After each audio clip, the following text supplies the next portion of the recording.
ঈদে মুক্তির পরপরই বরবাদ সিনেমা পাইরেসির শিকার। অভিযোগ নিয়ে গুলশান থানায় হাজির পরিচালক ও প্রযোজক। ঢালিউড সুপারস্টার শাকিব খানের এই আলোচিত সিনেমা কি বরবাদ হতে যাচ্ছে? ঈদ মানেই ঢাকায় সিনেমায় শাকিব খানের দাপট, এবারও তার ব্যতিক্রম হয়নি। তবে নতুন সিনেমা বরবাদ মুক্তির পরপরই ধাক্কা খেল নির্মাতা দল। সিনেমাটি প্রথম দিন থেকেই বেশ সাড়া ফেললেও একই সঙ্গে পাইরেসির শিকার হয়েছে বলে অভিযোগ উঠেছে।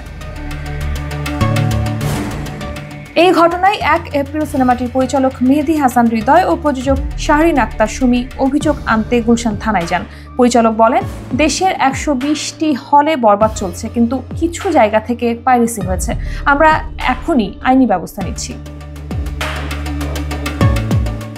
এর আগে সিনেমার টিম দর্শকদের প্রতি আহ্বান জানিয়ে বলেছিল, বড় পর্দায় সিনেমাটি দেখুন, পাইরেসি করবেন না। এটি শুধু আইন বিরুদ্ধ নয়, বরং শিল্পী ও শিল্পর প্রতি অসম্মান।